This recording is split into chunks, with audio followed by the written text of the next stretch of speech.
आज तो दिन भर मैं बस इधर उधर ही होने वाली हूँ और बहुत ही लग रहा था कि दिन ख़त्म ही क्यों नहीं हो रहा। दिन पहले तो शुरू हुआ बहुत ही ज़्यादा लेट, क्योंकि रात भर मायरा को पढ़ाना रहता है, क्योंकि उसका भी एग्ज़ाम्स चल रहे हैं। और फिर उसको ट्यूशन छोड़ के मैं आ गई थी यहाँ पे मॉल, फोरम मॉल।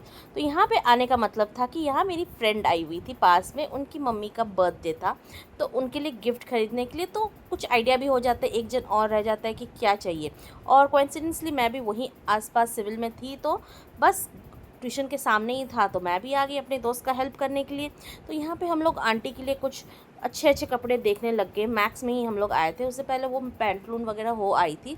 उसके बाद इतना ज़्यादा हम थक गए थे, तो पहले जूस पिए, क्योंकि फ्रेंड और कुछ खा नहीं सकती थी, क्योंकि वो नवरात्रि कर रहे थे। और उसके बाद मैं चली आई फिर से अपना बेड हंट कर लिए। एक दुकान से तो आप खरीदो ही नहीं मत, आपको एटलीस्ट आइडिया होना चाहिए। हर एक दुकान घूमो, प्राइस देखो, क्वालिटी देखो, प्रोडक्ट देखो, उसके बाद ही परचेज़ कर। आजकल सब टेक्निकल मॉडर्न वर्ड्स यूज़ करके बस चूतिया बना रहे हैं और कुछ नहीं। 60, 70, 80,000 का बेड आप लोगे और सिर्फ 3, 4 या 5 साल का वारंटी। और इंजीनियर्ड वुड को तो क्या क्या नया नाम दे दिए थे, क्या बताऊँ। इंजीनियर्ड वुड बेड्स तो कभी नहीं लेना चाहिए, क्योंकि भूसा से ही बना रहता है, भूसा प्लाई से।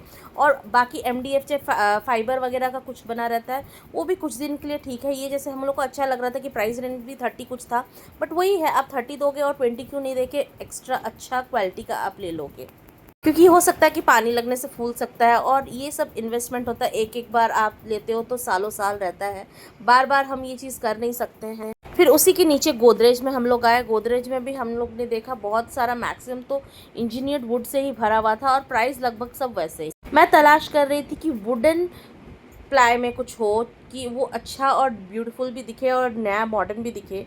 बट जैसे उनका प्राइस रेंज था, जो वुडन वाला पार्ट था वो 1 लाख प्लस, 1-1.5 लाख का बेड बता रहे थे, जो अगर प्योर वुड का आप बताओ, शीशम का। मतलब बेड इतना लग्जरी कब से हो गया, मेरे को समझ नहीं आया। मतलब आपका अगर पॉकेट में है तो आप जानबूझ के लो इंजीनियर्ड वुड 30,000 के रेंज में, और हर 2-3 साल में बेड आप बदलते रहो।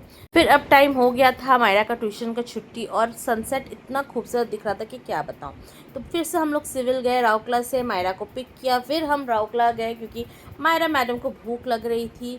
तो बस कुछ हम लोग ने खाया, फ्रेंड ने तो नहीं खाया क्योंकि वो उपवास कर रही थी। फिर आंटी को उनका गिफ्ट दे के, केक दे के हम लोग आ गए। और वैसे हम लोग को केक भी लेना था आंटी के लिए, तो उसके लिए भी हम लोग को जाना था मैक्स की तरफ। और यहाँ मम्मी तैयार बैठी थी, क्योंकि आज वो मेरे को बुक करके रखी थी कि आज दो मंदिर जाना, जो कि दूर है। और आज मैं थोड़ा लेट हो गई आते आते ही साथ। मैं बोली तुम रेडी रहो, डुगू को रेडी रखो, मैं फटाफट 2 मिनट में मंदिर के लिए रेडी हो जाऊँगी नहा धो के। तो नेक्स्ट हम देखते हैं कि कल का क्या होता है। चलो बाय बाय।